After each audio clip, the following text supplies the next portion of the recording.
Hello, Block 2, my favorite freshman class of the day.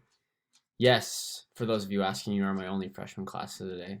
Bell ringer. We started heat and temperature yesterday. We had a really nice class discussion just about what temperature is. Starting to learn how to think about things we can't see as we change things from a solid to a liquid to a gas. As usual, we had our bell ringer to start.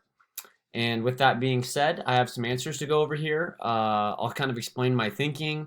I'm going to introduce your guys' inquiry worksheet over phase changes, and then what you guys will end up doing today is getting ready for a lab that you'll do with Mrs. Huss tomorrow. So everybody should be focused, phones away. We're on our heat bell ringer 1. So number 1 says the average kinetic energy of molecules. So what that means is how fast our particles are moving. That's kinetic energy is most closely associated with what?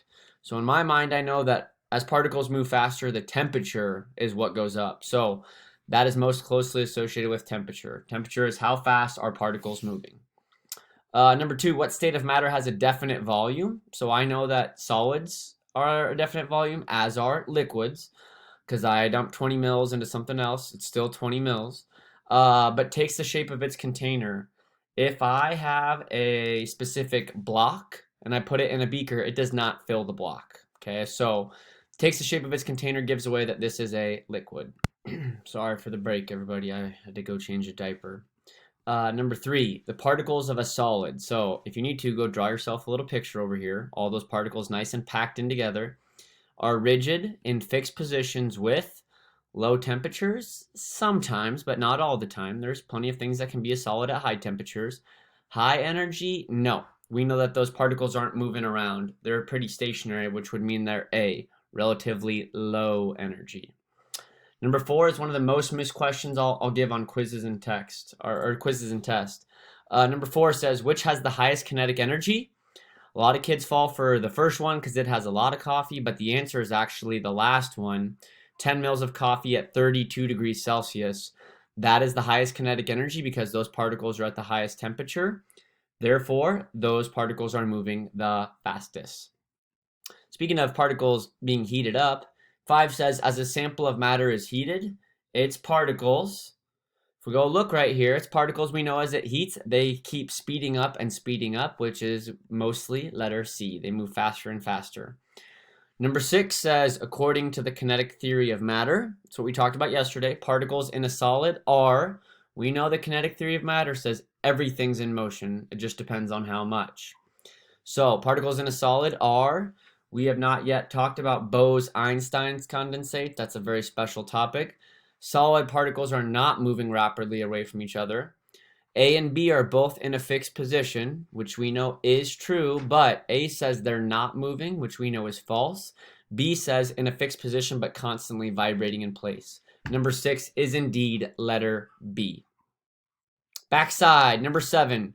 Which of the following best describes a gas? So right away, I personally went and crossed out C and D because I know that those molecules in a gas are not moving slowly at all. A and B both have moving fast, are far apart, and then we have to look at their attractiveness. Gas particles have completely broken apart, so therefore they have no attractiveness. They're all individual particles, so number 7 should be letter A. Number 8, you should go draw your little number line with solid dash liquid dash gas. Label your low melting point and label your boiling point. And then if we go look here, the negatives always make it kind of hard for kids, but negative 40 degrees is the state we're in. That has not gotten high enough to get to negative 38, so we have not melted. If we have not melted yet, that would mean we are a solid. So number 8 is a solid. Number 9 and 10 are kind of reiterations of the front, just in different ways. Number 9 says the kinetic theory of matter states the higher the temperature, the faster the particles are moving. We don't necessarily know about the bonds. That kind of depends on the substance, and the other ones aren't really true. Number 10, hopefully we don't mess up, and hopefully we're really starting to get the hints now. In which sample is the average kinetic energy the greatest? It does not matter how much there is, or if it's HCl or H2O. What matters for average kinetic energy is the temperature. The highest temperature is in letter C, which is why number 10 is the letter C, the right answer. Last but not least, number 11, when we talk about thermometers, a lot of kids say how hot or cold it is. That is wrong. Thermometers measure how fast particles are moving, which is in result the temperature, but it's really a measure of how fast particles are moving. All right, so Mrs. Huss, go ahead and pause this for a second. Everyone hand those in, please. Mrs. Huss is going to give you a new piece of paper. It's going to have a little triangle on it, so go ahead and pause this, hand these up. Why doesn't everyone pass their papers to May Ann? And then when you have the new one, press play. Okay, the bell ringer is done, and now you should all have a piece of paper that looks a little something like this.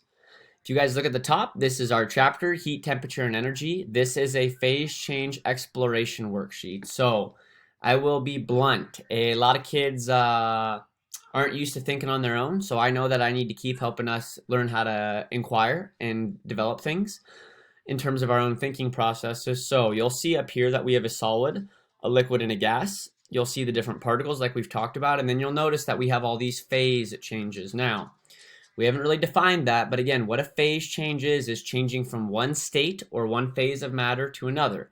So you'll see that phase change 1 is going from a solid to a liquid, like a block of cheese in the microwave, if you will. Whereas phase change number 2 is going from a liquid, and we're going to slow down those particles and turn it to a solid. This would be called freezing. You'll explore all of these, and if you guys go through here, you're going to look at, are we releasing energy, which means we're taking energy away to slow particles down, or is energy being absorbed, meaning that in order to break those bonds and speed those particles up, I have to put energy in or heat it up to get that phase change to happen. So some of these you guys will know right away. Some of these you will struggle with. You guys probably don't know what a solid to a gas is called unless you've seen some demos in the past. You are allowed to use your Chromebooks. You are allowed to use your textbooks. You should probably have these in your notes somewhere perhaps. But you'll look through all of these, talk about the phase changes. I would like you guys to start using the words endothermic and exothermic like we talked about yesterday. Remember, that has to do with, is heat exiting or energy exiting the system, being released, or is it being put into? Then what you guys will do is on the backside is look up some examples, and you can use your Chromebooks to look up. Describe it. What does it look like for water? What do we call it? Is it ice? Is it steam? Are we heating it up? Are we freezing it? And then you'll include one other real life example, and you can do water or something else. There's two very, very reflective questions at the bottom. Mrs. Huss has all of the answers to these. If you get stuck, you are allowed to work with one partner, and you can the whole time. But she has the answer key. Once you're done with this, you guys will kind of do one more thing and then get ready for lab. But I have a crying baby. You need to do your best. Don't be weak sticks. Use your Chromebooks and think outside the box. And keep thinking about, what are the atoms doing? What are we doing to the particles? Are we speeding them up? Are we slowing them down? Or what's the case? Good luck. Do your best.